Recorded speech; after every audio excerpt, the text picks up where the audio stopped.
नमस्कार दोस्तों, जय श्री कृष्ण, राधे राधे। तो आज के इस वीडियो में हम आपको बताएंगे कि महिलाओं को, खास तौर से शादीशुदा महिलाओं को, ये 5 गहने कभी भी नहीं पहनने चाहिए, वरना इससे आपके पति को कष्ट उठाने पड़ते हैं, यहां तक कि पति की मृत्यु भी हो सकती है। साथ ही हम आपको बताएंगे कि वो कौन सी गलती महिलाएं आमतौर पर करती हैं, जिसके कारण पति की बर्बादी तय है। तो पूरी जानकारी के लिए वीडियो को अंत तक जरूर देखिएगा। दोस्तों, सच्ची श्रद्धा से कमेंट बॉक्स में जरूर लिखें, हर हर महादेव, राधे राधे। दोस्तों, महिलाओं को गलती से भी ऐसे गहने नहीं पहनने चाहिए। खासकर ये जानकारी सुहागन महिलाएं जरूर देखें। सुहागिन महिलाओं के लिए उनका 16 श्रृंगार बहुत ही महत्वपूर्ण माना जाता है। शादी के बाद महिलाएं अपने पति के सौभाग्य के लिए श्रृंगार करती हैं। तो दोस्तों, चलते हैं और सुनते हैं गुरु जी से कि वो क्या कहते हैं इसके बारे में। दोस्तों, गले में मंगलसूत्र, माथे पर सिंदूर और हाथों में चूड़ियां, ये 3 चीजें तो हर शादीशुदा महिलाओं की खूबसूरती में 4 चांद लगा देती है। पति के नाम पर किया गया ये श्रृंगार बहुत ही दिलचस्प और आकर्षक भी होता है। वहीं ज्योतिष शास्त्र के अनुसार महिलाओं के श्रृंगार की कुछ चीजों का गलत चुनाव उनके पति के लिए दुर्भाग्य का कारण बनती हैं। दरअसल महिलाएं जितने भी गहने पहनती हैं, फिर वो चाहे कानों के कुंडल हो, पैरों की बिछिया, पायल या मंगलसूत्र हो, चूड़ियां हो, आपको ये गलतियां कभी भी नहीं करनी चाहिए। आज के इस वीडियो में हम सभी गहनों के बारे में बात करेंगे। चलिए सबसे पहले बात करते हैं कानों में पहने जाने वाले गहने, जैसे कि इयररिंग्स, टॉप्स, झुमके, कुंडल। दोस्तों, कानों में ऐसे कुंडल पहनने पर आपके ऊपर कष्ट आ सकते हैं, आपके पति पर कोई भारी विपदा आ सकती है।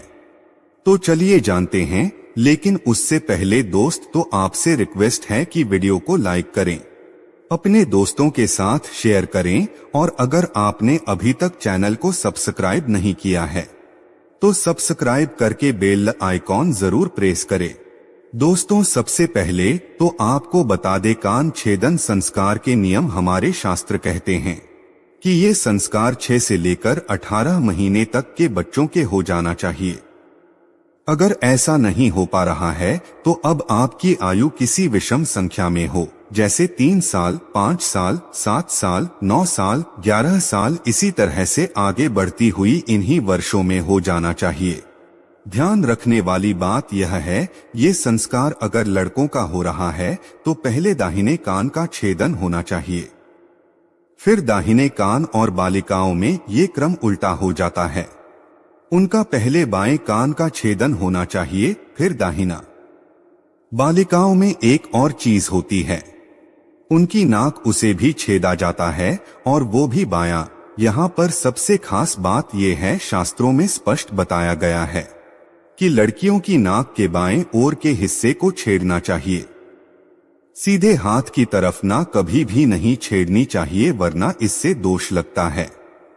दोस्तों, कानों में कुंडल पहनने से महिलाओं तथा बालिकाओं को स्वास्थ्य रोग, सिर दर्द की समस्याओं से छुटकारा मिलता है।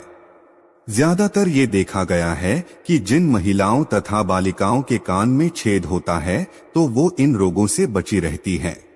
साथ ही साथ इनके सोचने की शक्ति और याददाश्त और बढ़ जाती है। दोस्तों, शास्त्रों के अनुसार कान में ऐसा कुंडल किसी भी महिला को नहीं पहनना चाहिए। लगता है सबसे बड़ा पाप, और लगती है ये घातक बीमारी। आजकल देखा जाता है कि ज्यादातर माताएं बहनें नकली धातुओं से बने आभूषण को धारण करती हैं, जिससे उन्हें तमाम तरह की परेशानियों का सामना करना पड़ता है। आपको सलाह दी जाती है कि इन चीजों से हमेशा बचें और लंबे समय तक इन धातुओं को कभी भी ना पहनें। आप कानों में कुंडल अगर पहनती है तो सोने तथा चांदी के धातु का ही प्रयोग करें। अगर आप कानून में किसी और धातु का प्रयोग करते हैं तो इससे आपके सभी ग्रह बिगड़ सकते हैं, आपके ऊपर दोष लग सकते हैं, यहाँ तक कि आपके पति पर सबसे बुरा असर पड़ता है। किसी और धातु को कान में डालने से कैंसर जैसी घातक बीमारी भी हो सकती है, इसलिए सावधान रहें। दोस्तों, अगर आप कान में सोने या चांदी के कुंडल नहीं डाल सकते हैं क्षमतानुसार या किसी और कारणवश, तो ऐसे में आप अपने कानों में नीम की डंडियां डाल सकते हैं। आपने अपने घर में बड़े बुजुर्गों को नानी दादी को कहते भी सुना होगा कि कभी भी खाली का नहीं रहने चाहिए। कान में अगर आप कुछ ना डालना चाहे तो नीम की डंडियां जरूर डालकर रखें। दोस्तों, शादीशुदा महिलाएं सावधान रहें, नहीं तो आपके घर में अनर्थ हो जाएगा। शास्त्रों के अनुसार व्यक्ति पर सबसे भारी दोस्त अब लगते हैं जब वो किसी पराये व्यक्ति की चीज का इस्तेमाल करें। इसीलिए सुहागन महिलाएं कभी भी किसी और के कुंडल अपने कानों में ना डालें, अन्यथा आपका वैवाहिक जीवन खराब हो सकता है, उसका दोष आपके ऊपर आ सकता है। ऐसे में आपको मंगलसूत्र भी किसी और का इस्तेमाल नहीं करना चाहिए, नहीं तो बुरे परिणाम आपको झेलने पड़ सकते हैं। इसीलिए आपका वैवाहिक जीवन कभी खराब ना हो, आप ये सावधानी जरूर बरतें। दोस्तों, विवाहित महिलाएं पैरों में बीच की 3 उंगलियों में बिछिया पहनती है।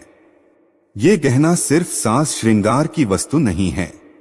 बिछिया शास्त्रीय दृष्टिकोण से जितना जरूरी है, दोस्तों वैज्ञानिक दृष्टिकोण से भी उतना ही अच्छा है, क्योंकि ये साइंटिफिकली प्रूवन है कि दोनों पैरों में बिछिया पहनने से महिलाओं का हार्मोनल सिस्टम सही रूप से कार्य करता है। बिछिया पहनने से थायराइड की संभावना कम हो जाती है, गर्भाशय में समुचित रक्त संचार प्रवाहित करती है। दोस्तों, आजकल के बदलते फैशन के चक्कर में लोग इन सब चीजों को पहनने से शर्माते हैं, तो आपको तो प्राउड से पहननी चाहिए। कोई अगर आपको टोके तो उसे प्राउड से बताइए कि कितने इसके फायदे हैं साइंटिफिकली।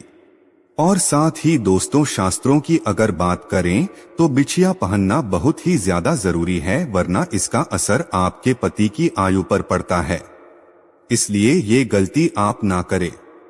चलिए अब आपको बता दें ये कैसी बिछिया आपके लिए अच्छी है और कैसी बिछिया आपको नहीं पहननी है। दोस्तों, सोने के आभूषण तो कभी भी कमर के नीचे नहीं पहनने चाहिए, ये हमने आपको पहले भी बहुत बार बताया हुआ है।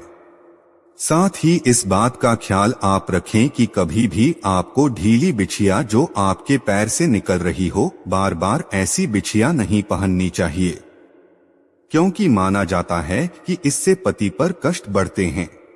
तो अगर ऐसी बिछिया पहनते हैं तो अच्छा होगा कि इसे तुरंत आप बदल लें। और वैसे भी दोस्तों, ढीली बिछिया गुम होने का भी डर रहता है, हो सकता है निकलकर कहीं गिर जाए, तो ऐसा बिल्कुल भी शुभ नहीं होता। जब अगर आपकी बिछिया गुम हो जाती है तो ऐसे में मां लक्ष्मी नाराज हो जाती है, जिसका सीधा असर आपके घर की आर्थिक स्थिति पर पड़ता है और आपके पति को भी कारोबार में दिक्कतें उठानी पड़ती है। तो इसीलिए आप सावधान रहें, ये गलती ना करें। चलिए अब आपको बता दें कि कैसे बिछिया अच्छी है। तो दोस्तों, पैरों में हमेशा चांदी की बिछिया पहने, और ये बिछिया अगर मछली के आकार की हो तो सबसे असरदार मानी जाती है। मछली का आकार मतलब बीच में गोलाकार और आगे पीछे कुछ नोकदार सी और घुंघरू वाली बिछिया पहनेंगे तो माना जाता है कि इससे मां लक्ष्मी अति प्रसन्न होती है। दोस्तों, आपने देखा होगा घर में बड़े बुजुर्ग भी जो पायल या बिछिया पहनते हैं वो घुंघरू वाली होती है, क्योंकि घुंघरू की आवाज मां लक्ष्मी को आकर्षित करती है। ऐसे घरों में मां लक्ष्मी स्थायी रूप से वास करती है। दोस्तों, गहनों की ही तरह कपड़ों का भी संबंध व्यक्ति की किस्मत से जुड़ा है। जो रोजाना हम कपड़े पहनते हैं उसके भी कुछ नियम हैं। कुछ ऐसी गलतियां हैं जो आमतौर पर घर में महिलाएं कर बैठती है और इससे गरीबी आती है। तो लोग बोलते हैं कि हमने तो सब कुछ ठीक किया था, फिर क्यों हमें दरिद्रता झेलनी पड़ रही है। वैसे भी दोस्तों, ये तो सब जानते हैं कि किसी मनुष्य के व्यक्तित्व में उसके कपड़ों का भी एक अहम किरदार होता है। वस्त्र न सिर्फ तन को ढकती हैं, बल्कि उनमें हमारे चरित्र, व्यवहार, आत्मविश्वास की भी झलक होती है। और आपको बता दें कि शास्त्रों के अनुसार आप किस तरह के कपड़े पहनते हैं ये बहुत ही ज्यादा महत्व रखता है। कहा भी जाता है कि इंसान की पहचान उसके कपड़ों से होती है। वर्तमान दौर में नए फैशन के चलते बहुत से लोग कटे फटे कपड़े, जीन्स टॉप पहनते हैं। या फिर कभी कभी हम लापरवाही में कपड़े की सिलाई खुल जाने के बाद भी उसे ठीक नहीं करते। यही सबसे बड़ी गलती आमतौर पर महिलाओं द्वारा घर में की जाती है। ज्योतिष शास्त्र के मुताबिक ऐसे कपड़ों को पहनना अशुभ माना जाता है। कटे फटे कपड़े पहनने से शुक्र ग्रह प्रभावित होता है और यह हमारे जीवन में होने वाली शुभ अशुभ घटनाओं के लिए जिम्मेदार हो सकता है। ज्योतिष शास्त्र के अनुसार कटे फटे कपड़े पहनने से शारीरिक क्षमता और ऊर्जा नष्ट होती है। इससे हमारा शरीर अनेक प्रकार की बीमारियों से ग्रस्त हो जाता है। शुक्र के प्रभाव से बचने के लिए आपको कटे फटे कपड़े पहनने से बचना चाहिए। महिलाओं को घर में इस तरह के कपड़ों को तुरंत ठीक कर लेना चाहिए और जो कपड़े अगर ठीक नहीं हो सकते हैं तो घर से बाहर कर दें। परिवार के सदस्यों को इस तरह के कपड़े ना पहने दें। कटे फटे कपड़ों को पहनने से दरिद्रता आती है, इसलिए भूलकर भी ये गलती अपने घर में ना होने दें। इस प्रकार के कपड़ों का इस्तेमाल नहीं करना चाहिए। दोस्तों ध्यान दें, शनिवार के दिन कभी भी नए कपड़े न पहनें। नए कपड़े को केवल बुधवार, बृहस्पतिवार और शुक्रवार के दिन ही पहनना चाहिए। रात्रि के समय नए कपड़ों को बाहर नहीं छोड़ना चाहिए। इनमें नकारात्मक ऊर्जा प्रवेश कर सकती है जो कि कपड़े पहनते समय हमारे ऊपर प्रभाव डालती है। तो दोस्तों, आप कोई वीडियो कैसा लगा हमें कमेंट में जरूर बताएं।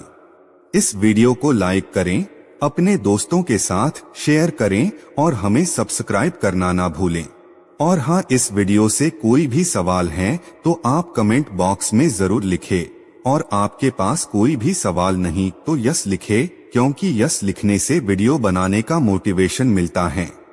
धन्यवाद।